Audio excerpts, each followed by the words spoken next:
जय श्री राधे कृष्ण। आषाढ़ मास के शुक्ल पक्ष में आने वाली एकादशी को देवशयनी एकादशी कहा जाता है। वर्ष 2023 में देवशयनी एकादशी का व्रत 29 जून को रखा जाएगा, यानी गुरुवार को। देवशयनी एकादशी प्रारंभ होने का समय 29 जून को सुबह 3:18 से हो रहा है और एकादशी समापन 30 जून को रात्रि 2:42 पर होगी। व्रत पारणा का समय 30 जून को दोपहर 1:48 से लेकर शाम 4:36 तक रहेगा। इस वीडियो में अब आगे आप श्रवण करेंगे देवशयनी एकादशी का महत्व व व्रत कथा शुरू करने से पहले आप सभी से प्रार्थना की वीडियो अच्छी लगे तो लाइक कीजिएगा, चैनल को सब्सक्राइब कीजिएगा। देवशयनी एकादशी का महत्व ब्रह्म व्रत पुराण में देवशयनी एकादशी के विशेष महात्मा का वर्णन किया गया है। इस व्रत से प्राणी की समस्त मनोकामनाएं पूर्ण होती हैं। यह एकादशी आषाढ़ मास के कृष्ण पक्ष की एकादशी, जिसे योगिनी एकादशी कहते हैं, उसके बाद आती है आषाढ़ मास के शुक्ल पक्ष की एकादशी को ही देवशयनी एकादशी कहा जाता है। इसी एकादशी से चातुर्मास का आरंभ माना जाता है। इस अवधि में कोई भी शुभ कार्य जैसे विवाह आदि नहीं किए जाते। मान्यता है कि इस दिन से भगवान श्री हरि विष्णु क्षीर सागर में शयन करते हैं और फिर 4 माह बाद उन्हें उठाया जाता है। उस दिन को देव उत्थानी एकादशी कहा जाता है। इस बीच के अंतराल को ही चातुर्मास कहा गया है।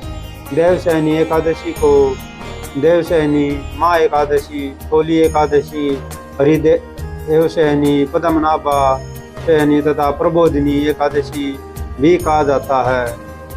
देवशयनी एकादशी की व्रत कथा कुछ इस प्रकार है। एक बार धर्मराज युधिष्ठिर भगवान श्री कृष्ण से कहने लगे, हे केशव, आषाढ़ शुक्ल एकादशी का क्या नाम है? इस व्रत के करने की विधि क्या है और किस देवता का पूजन किया जाता है? श्री कृष्ण ने कहने लगे कि हे युधिष्ठिर, जिस कथा को ब्रह्मा जी ने नारद जी से कहा था वही मैं तुमसे कहता हूँ। एक बार देव ऋषि नारद जी ने ब्रह्मा जी से इस एकादशी के विषय में जानने की उत्सुकता प्रकट की। तब ब्रह्मा जी ने उन्हें बताया, सतयुग में मानदाता नामक एक चक्रवर्ती सम्राट राज्य करते थे। उनके राज्य में प्रजा बहुत सुखी थी, किंतु भविष्य में क्या हो जाए यह कोई नहीं जानता। अतः वे इस बात से अनभिज्ञ थे कि उनके राज्य में शीघ्र ही भयंकर अकाल पड़ने वाला है। उनके राज्य में पूरे 3 वर्ष तक वर्षा न होने के कारण भयंकर अकाल पड़ा। इस अकाल से चारों ओर त्राही त्राही मच गई। धर्म पक्ष के यज्ञ, हवन, पिंडदान, कथा, व्रत आदि में कमी हो गई। जब मुसीबत पड़ी तो धार्मिक कार्यों में प्राणी की रुचि कहाँ रह जाती है। प्रजा ने राजा के पास जाकर अपनी वेदना की दुआई दी। राजा तो इस स्थिति को लेकर पहले से ही दुखी थे। वे सोचने लगे कि आखिर मैंने ऐसा कौन सा पाप कर्म किया है जिसका दंड मुझे इस रूप में मिल रहा है। फिर इसे कष्ट से मुक्ति पाने का कोई साधन करने के उद्देश्य से राजा सेना को लेकर जंगल की ओर चल दिए। वहाँ विचरण करते करते एक दिन वे ब्रह्मा जी के पुत्र अंगिरा ऋषि के आश्रम में जा पहुँचे और उन्हें साष्टांग प्रणाम किया। ऋषिवर ने आशीर्वाद वचन उपरांत कुशल से पूछा। फिर जंगल में विचरने में अपने आश्रम में आने का प्रयोजन जानना चाहा।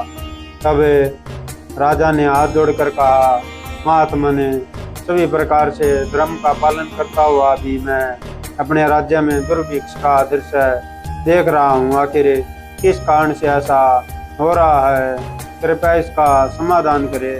यह सुनकर मैं ऋषि अंगिरा ने कहा, हे राजन, सब युगों से उत्तम यह सतयुग है। इसमें छोटे से पाप का भी बड़ा भयंकर दंड मिलता है। इसमें धर्म अपने चारों तृणों में व्याप्त रहता है। ब्राह्मण के अतिरिक्त किसी अन्य जाति को तप करने का अधिकार नहीं है, जबकि आपके राज्य में एक शूद्र तपस्या कर रहा है। यही कारण है कि आपके राज्य में वर्षा नहीं हो रही है। जब तक वह काल को प्राप्त नहीं होगा तब तक यह दुर्भिक्ष शांत नहीं होगा। दुर्भिक्ष की शांति से मारने से ही संभव है, किंतु राजा का अर्थ है एक नर अपराध शूद्र तपस्वी का समन करने को तैयार नहीं हुआ। उन्होंने कहा, हे देव, मैं उसे निरपराध को मार दूं, यह बात मेरा मन स्वीकार नहीं कर रहा है। कृपया करके आप कोई और उपाय बताइए। महर्षि अंगिरा ने बताया, आषाढ़ माह के शुक्ल पक्ष की एकादशी का व्रत करे। इस व्रत के प्रभाव से अवश्य ही वर्षा होगी।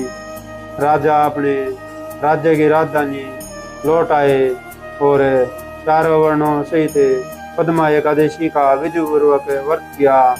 व्रत के प्रभाव से उनके राज्य में मूसलाधार वर्षा हुई और पूरा राज्य धन धान्य से परिपूर्ण हो गया।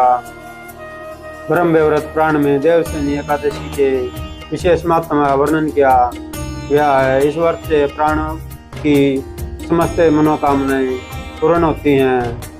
अतः इस मास की एकादशी का व्रत सब मनुष्यों को करना चाहिए। यह व्रत इस लोक में भोग और परलोक में मुक्ति देने वाला है। इस कथा को पढ़ने और सुनने से मनुष्य के समस्त पाप नाश को प्राप्त हो जाते हैं। जय श्री राधे कृष्ण। यह थी देवशयनी एकादशी की व्रत कथा। अगर आपको कथा अच्छी लगे तो वीडियो को लाइक कीजिएगा, चैनल को सब्सक्राइब कीजिएगा और आगे शेयर भी कीजिएगा। जय जय श्री राधे।